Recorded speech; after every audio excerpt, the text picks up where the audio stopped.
ang kagimbal-gimbal na pangyayari sa Meteor City na nagdulot ng napakalaking pagbabago sa mga batang kalaunan ay naging membro ng Spiders, ang pagkakabuo ng Phantom Troop. Bagong lahat, huwag nyo kalimutang mag-iwan ng like, mag-subscribe at i-ring na din ng bell button guys para automatic ma-notify kayo pag nag-release tayo ng bagong video. Pero huwag na nating patagalin pa, let's go! Ang title ng chapter na ito ay Formation Part 3. At dito nga guys ay magsisimula na dapat ang susunod na screening ng performance nitong sila Chrollo sa Clean Up Rangers. Pero may malaking problema. Ayon sa kanila, may 3 pang mga performers ang hindi pa nakakarating para mag-prepare. Ang 3 ito ay si Nobunaga, si Sarasa at itong si Franklin. Ayon sa kanila, okay lang naman daw pagdating kay Nobunaga at kay Franklin dahil palagi naman daw dumadating sila bago magsimula ang ginagawang performance. Hindi sila nalilate pero dumadating sila ng saktong-sakto lang sa oras. However, si Sarasa magsimula pa lamang sa pinakaunang performance sa first episode ng Clean Up Rangers. 15 minutes early lagi si Sarasa. Never siyang dumadating ng huli na. Palagi siyang maagap bago magsimula ang performance para makapag-prepare pa. Pero wala pa rin siya ngayon. Kaya naiisip nila na meron talagang problema. Kaya naman kesa mag-intay kay Sarasa, sila na mismong pumunta at naghanap dito. Pinuntahan nila ang hamlet or ang maliit na village na kung saan ay nakatira si Sarasa at tinanong nila ang nag-aalaga dito. Na sinagot ng nag-aalaga na ang akala niya nakitulog muna itong si Sarasa kasama sila sa church dahil hindi pa daw to umuwi magmula kahapon. Na nangangahulugan na hindi talaga nila alam kung nasaan si Sarasa. Hindi nila kasama at hindi din naman nagsistay sa kanilang hamlet. Nawawala si Sarasa ngayon. Nang dahil dito nagkaroon na ng announcement itong si Chrollo sa gaganapin sana nilang screening. Tuwang-tuwa ang lahat ng bata habang sinasabing finally magsisimula na daw dahil nag-appear na ang voice actor para kay Clean Up Red. However, may masamang balita si Chrollo. Sinabi niya na hindi matutuloy ang performance, hindi matutuloy ang screening ng episode na ito for this week sa Clean Up Rangers. Sa kadahilanang ang nagpe-play kay Orange Cleaner or itong si Sarasa nga ay nawawala. At dahil nga sa alam na alam naman sa loob ng Meteor City na usong-uso ang child abduction, ang child trafficking, kahit ang mga batang ito ay alam na alam ang tungkol sa bagay na yon. At dahil doon, humihingi ng tawad itong si Chrollo. Dahil kahit na gustong-gusto nilang mag-perform, kahit na gustong-gusto nila ipakita sa lahat ng batang ito ang magiging episode for this week, hindi nila magagawa yon dahil magpo-focus sila ngayon sa paghanap kay Sarasa. Nang dahil dito, dahil nakita ng mga bata na talagang namomroblema ang kanilang mga performers, nagkaisa sila at nag-agree na tutulong sila para hanapin si Sarasa. Na sinagot naman ni Chrollo na hindi nila pwedeng gawin yon dahil alam naman nila na usong-uso nga ang child abduction. Baka sila naman ang susunod na ma-abduct kung ganun din ang nangyari kay Sarasa. Na sinagot ng mga bata na hindi problema. Pupunta sila sa kanilang mga hamlet at magtatanong-tanong sila sa mga nag-aalaga sa kanila kung may nakita silang kamukha ni Sarasa. Bigla din ditong sumingit itong si Uvo habang sinasabi na maging kanilang mga men manager daw, ang mga men union manager ay kakausapin din nila para tulungan silang hanapin at mag-conduct ng search-up operations para hanapin si Sarasa. Kahit na hindi sila papayag, kapag in-insert or isiningit daw nila at ibin-ring up ang pangalan ni Chrollo, walang kahit na sino man sa loob ng Meteor City ang makakatanggi sa request nila. Ganon katindi ang influence nitong si Chrollo. Talagang nagkakaisa ang lahat ng mga bata para tulong-tulong na mahanap si Sarasa at maging itong si Finks, itinapon ng susi ng kanyang motorcycle dito kay Uvo habang sinasabihan si Chrollo na sumama daw siya kay Uvo. Gamitin daw nila ang bike niya para hanapin si Sarasa. Naiyak naman itong si Chrollo dahil nakikita niya na lahat talaga nagkakaisa. Lahat sila ay gustong tulungan siya para hanapin si Sarasa. Pero hindi nagtagal nag-set out na nga si Uvo at itong si Chrollo at makikita natin dito guys ang isang napaka-cute na panel na nagpapakita kung gaano kalayo ang difference ng size ni Uvo at ni Chrollo. Napakaliit nitong si Chrollo sa bike habang itong si Uvo naman para mang isang higante na ginagamit to. Habang nagpapatuloy ang search-up operations, ang lahat ng mga kaibigan nila ay naghahanap din kay Sarasa, maging itong si Paku, si Nobunaga, si Franklin, si Finks, si Shalnark at ang iba pa. Pero habang sinusuyod nila ang mga bundok ng basura, ay nakita nitong si Chrollo ang isa sa mga accessories ni Sarasa sa isang daan, sa isang path na kung saan ay nagtuturo at naglilid papunta sa isang forest sa bundok na nasa unahan pa ng Meteor City. Dito pa lamang ay nagsisimula ng pangilabutan itong si Chrollo habang iniisip niya ang mga possibilities at ang posibilidad na itong si Sarasa ay nasa forest na yon at meron ng masamang nangyari sa kanya. Agad silang pumunta sa forest at nakita nila ang isang nakasapit na sako, ang isang bag na nakatali ng para bang isang package. Ang package na ito ay nakasabit sa isa sa mga sanga ng napakalaking mga punong ito na nasa gubat. Hindi nila alam kung anong gagawin dahil lahat sila ay natatakot. Hindi nila alam kung ano ang nasa loob ng package na yon. The possibility na maaring itong si Sarasa ang nasa loob ay ang mas nagiging malaking dahilan pa kung bakit hindi sila lahat makakilos. However, sa puno na kung saan ay nakasabit ang bagay na ito ay may nakalagay at may nakaiwan na isang mensahe, isang note. However, ang nakasulat na note na yon ay nakalagay sa ibang language. Hindi maiintindihan ng kahit na sino sa loob ng troop kung hindi itong si Chrollo lang. Agad na tinanong nitong si Uvo kung ano daw ang nakasulat na hindi sinagot ni Chrollo. Ang natatanging bagay na sinabi nitong si Chrollo kay Uvo ay ang ibaba. I-lower daw nitong si Uvo ang package na ito na nakalutang ng napakataas na nakatali sa sanga. Sa pagkakataon na ito pa lang, umiiyak at talagang malungkot na itong si Paku at si Sheila na para bang alam na nila kung ano ang nasa package. However, itong si Uvo, inulit na naman ang tanong niya kay Chrollo, ano daw ang nakasulat sa mensahe na hindi na naman sinagot nitong si Chrollo. Sinabihan niya si Uvo na i-lower niya ang package, ibaba niya yon para makuha nila. Since hindi din naman mabasa ni Uvo kung anong nakasulat, sinunod na lamang niyang paulit-ulit na sinasabi ni Chrollo na i-lower, ibaba daw ni Uvo kung ano ang bagay na yon. Na dahilan kung bakit, dahil nga sa nakikita ni Uvo na iba na at napaka-strange na ng mga nagiging aksyon nitong si Chrollo, sinunod niya ang sinasabi ni Chrollo. Dali-daling umakyat itong si Uvo sa puno habang pinuputol ang tali na nakatali sa sanga para makuha na nitong si Chrollo ang kung anumang bagay na yun na nakasabit. Agad itong nasalo ni Chrollo sa pagbagsak at agad din niyang binuksan para ma-check nila kung ano ang laman nito. Napakatindi ng tensyon at talagang kinakabahan ang lahat ng miyembro ng troop dahil what if na lamang, paano na lamang kung si Sarasa ang nasa loob ng bagay na yun. At sa pagbukas nitong si Chrollo, sa pagkalas niya ng tali ng sakong ito, dito niya nakita na ang laman ng sako ay ang mga pera-peraso, putol-putol na bahagi ng katawan ni Sarasa. Dito na nagsimulang maghunaw ang mundo ni Chrollo at nagsimula na siyang hindi makaramdam ng kahit ano. Kinabahan siya, naghalu-halo ng lahat ng emosyon niya at halos hindi na tumulo ang luha sa kanyang mga mata. However, matapos nga niyang makita ang bangkay na putol-putol na katawan nitong si Sarasa, may isang mensahe na naman na nakatusok sa noo ng kanyang bangkay. Dahil dito, mas lalo lamang nainis itong si Uvo. Habang ang iba pang mga miyembro ng troop ay talagang takot na takot habang kino-confirm na si Sarasa daw talaga ang nasa loob nun. Pero itong si Uvo, galit na galit at talagang hindi na makontrol ang kanyang sarili. At paulit-ulit na tinatanong itong si Chrollo kung ano daw ang nakalagay sa mensahe. However, ang sagot ni Chrollo, hindi niya sasabihin yon. Na dahilan kung bakit lalong napikon itong si Uvo. Nagsimula na niyang ilabas ang galit niya kay Chrollo habang hinahawakan ng kwelyo nito at sinasabing huwag daw siyang inisin ni Chrollo. Sabihin niya kung ano ang nakalagay sa mensahe. Na sinagot ni Chrollo na hindi talaga niya sasabihin. Dadalhin daw niya ang mensaheng yon hanggang sa kanyang puntod.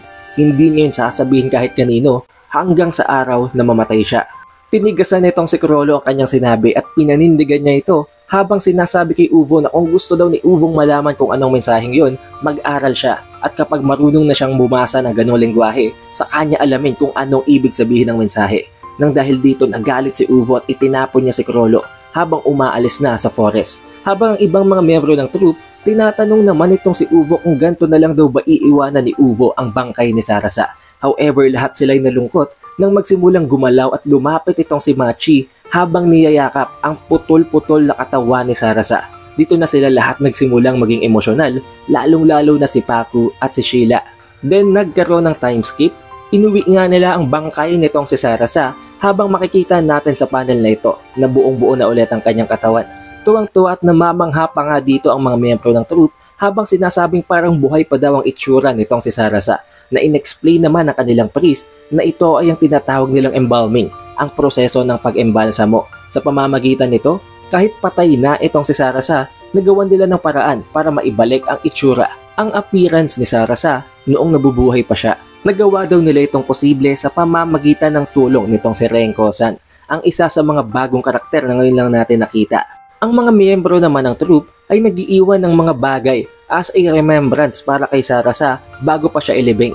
Ang iba sa mga troop ay nag-iwan ng mga bulaklak, samantalang ito namang si Chrollo ay iniwan ang necklace o ang parabang accessory na nakuha niya nang hinahanap pa nila si Sarasa. At ito namang si Uvo, nahanap niya ang isa sa mga tape na hinahanap sana ni Sarasa. And since kabisado naman daw nila ang laman ng tape, iniwan na niya ang tape na yon sa bangkay at sa kabaong nitong si Sarasa. Samantalang si Machi naman, dahil na-amaze nga siya sa ginawa nitong si Renko, tinanong niya si Renko kung pwede daw ba siya nitong turuan kung paano mag-embalsamo. Na sinagot ni Renko na hindi imposible dahil hindi ito isang ability na magagawa niyang ituro. Ito ay isang natural talent, isang skill na tanging siya lang makakagawa. Na sinagot naman nitong si Machi na may kinalaman daw ba ang glowing na bagay na para bang nag-glow na ilaw sa katawan ni Renko sa skill na tinutukoy niya. At dito na nga na-realize nitong si Renko na ang tinutukoy na bagay nitong si Machi ay walang iba kung hindi ang kanyang aura. Meaning, nakikita ng mga mata ni Machi ang aura niya kahit na hindi pa ito marunong gumamit ng NEN.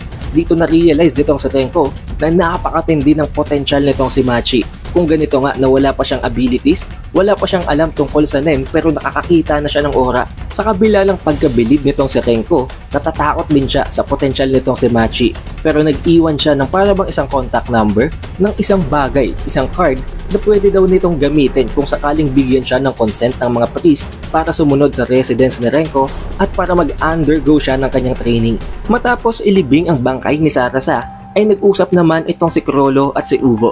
Habang sinasabihan nitong si Krolo si Uvo na pwede daw bang mag-intay si Uvo ng 3 taon.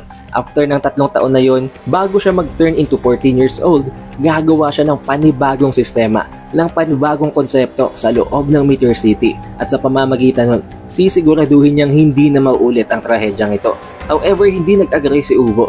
Habang sinasabi niya na walang kwenta yon, hindi na siya mag-iintay.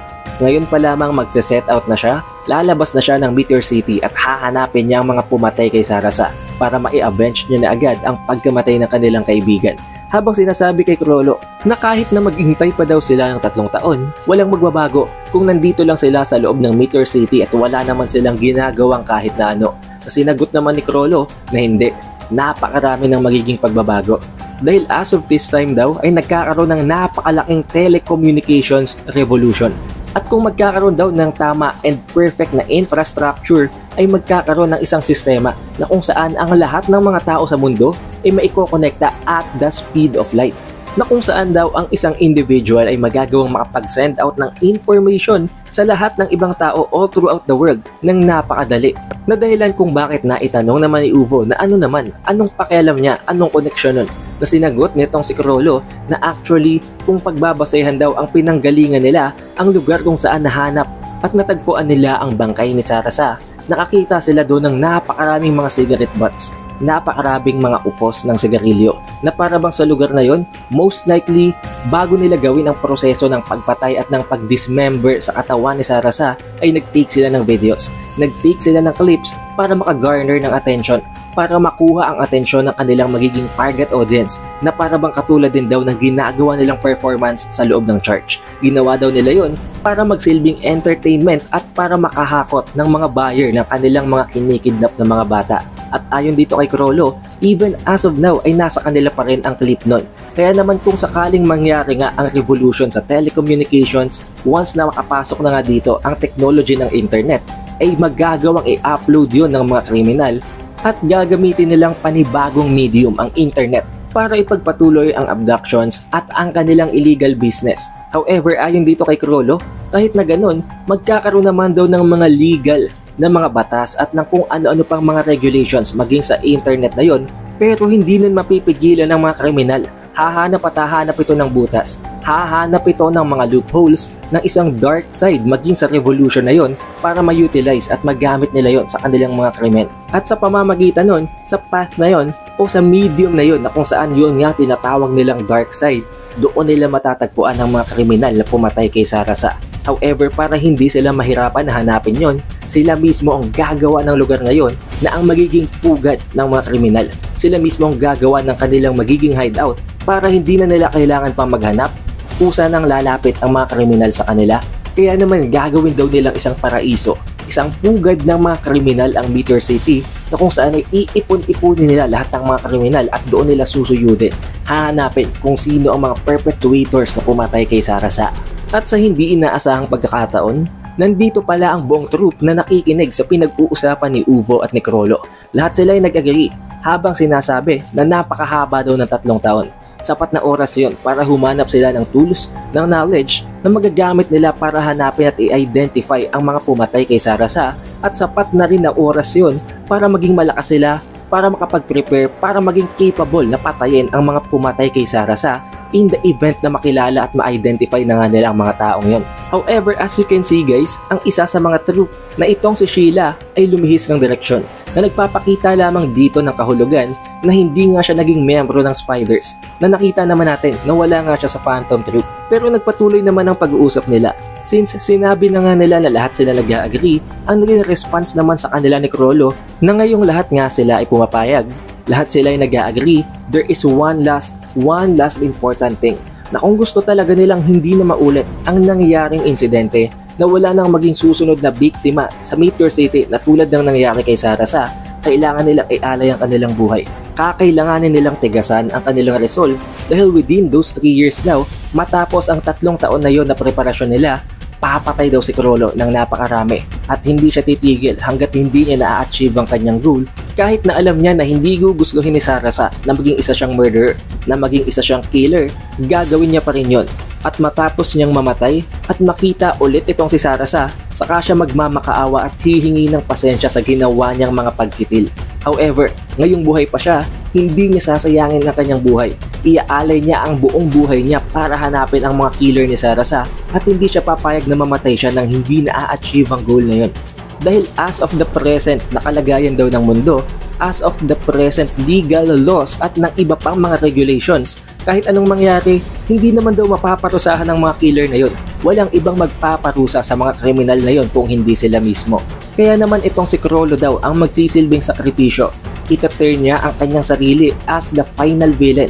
Siya ang magiging pinakakinatatakutan na kriminal, ang pinakakinatatakutan na individual sa buong mundo, to the point na maging ang ibang mga kriminal ay matatakot na sa kanya. And once na ma-achieve niya ang goal na yon, matapos niyang i-redesign ang kanyang sarili at ang Meteor City, masisigurado niya na hindi na mauulit ang nangyari kay Sarasa. Masisigurado niya na walang kahit na sinong kriminal ang makakalapit at magtatangka man lamang gumawa ng kahit na anong masama sa loob ng Meteor City. And for that reason, pumapayag daw ba itong si Uvo na ang maging leader ng troop? Na sinagot naman ni Uvo na hindi. Hindi siya pumapayag dahil ang dapat na maging leader, ang pinaka-deserving na maging pinuno ng troop nila ay walang iba kung hindi itong si Chrollo. Na kung titingnan natin sa panel, walang ibang nag-disagree. Lahat sila ay pumapayag habang itinataas ang kanilang isang daliri, ang kanilang hintuturo na itong si Chrollo daw ang dapat na maging pinuno nila. At hindi nagtagal, dumating na ang 3 taon, tumanda si Chrollo at hindi pa niya na-reach ang 14 years old, pero nag-reunion, nagkita-kita at nagkasama-sama na muli ang troop at dito na nga nabuo ang Spiders, ang Phantom Troop. However, kailangan na nating antayin ang susunod na video para sa susunod na chapter. At konting spoilers guys, doon na magtutulong itong si Nobunaga at itong si Henry sa pakikipaglaban sa Hailey family habang nare-raid nila ang hideout nito. However, there is a plot twist. Pero para ma-notify kayo pag release natin ang video na yon, siguraduhin nyo lang naka-like, naka-subscribe at na-ring nyo na ang bell button guys para automatic lumabas na lang yan sa notification bar nyo. Also, we have an official Facebook page, kaya naman siguraduhin mo nang naka-like at naka-follow ka na sa Facebook page na yon para hindi ka mahuhuli sa bawat announcement natin tungkol sa Hunter x Hunter series at sa ating channel. Shoutouts nga rin pala guys sa napaka-solid na mga supporters na ito from the previous video. Maraming salamat. It is the Updated Weeb, and I will see you guys on the next one.